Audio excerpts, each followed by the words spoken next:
वृंदा कैसे बनी तुलसी। पौराणिक काल में एक लड़की थी, नाम था वृंदा। राक्षस कुल में उसका जन्म हुआ था। वृंदा बचपन से ही भगवान विष्णु की परम भक्त थी।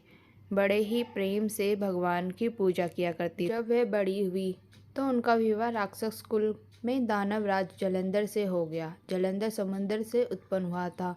वृंदा बड़ी ही पवित्र स्त्री थी, सदा अपने पति की सेवा किया करती थी। एक बार देवताओं और दानवों में युद्ध हुआ।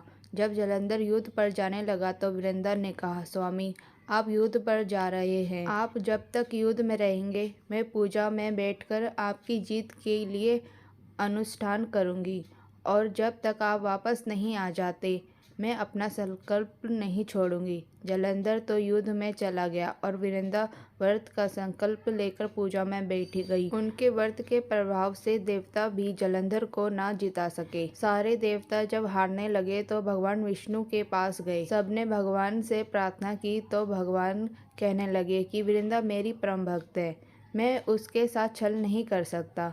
पर देवता बोले, भगवान, दूसरा कोई उपाय भी नहीं है, अब आप ही हमारी मदद कर सकते हैं। भगवान ने जलंधर का ही रूप रखा और वृंदा के महल में पहुंच गई। जैसे ही वृंदा ने अपने पति को देखा, वह तुरंत पूजा में से उठ गई और उसके चरण छू लिए। जैसे ही उनका संकल्प टूटा, युद्ध में देवताओं ने जलंधर को मार दिया और उसका सिर काटकर अलग कर दिया।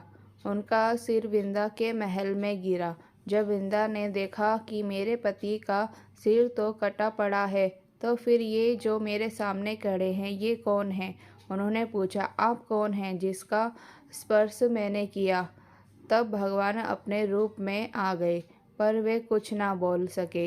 वृंदा सारी बात समझ गई। उन्होंने भगवान को श्राप दे दिया, आप पत्थर के हो जाओ। भगवान तुरंत पत्थर के हो गए। सभी देवता हाहाकार करने लगे। लक्ष्मी जी रोने लगी और प्रार्थना करने लगी। तब वृंदा जी ने अपने भगवान को वापस वैसा ही कर दिया और अपने पति का सिर लेकर वे सती हो गई। उनकी राख से एक पौधा निकला। जब भगवान विष्णु जी ने कहा, आज से इनका नाम तुलसी है और मेरा एक रूप इस पत्थर के रूप में रहेगा, जिसे शालिग्राम के नाम से तुलसी जी के साथ ही पूजा जाएगा, और मैं बिना तुलसी के प्रसाद स्वीकार नहीं करूँगा। तब से तुलसी जी की पूजा सभी करने लगे और तुलसी जी का विवाह शालिग्राम जी के साथ कार्तिक मास में किया जाता है। देवउठान एकादशी के दिन इसे तुलसी विवाह के रूप में मनाया जाता है। तुलसी महारानी जी की जय। हरि हरि बोल।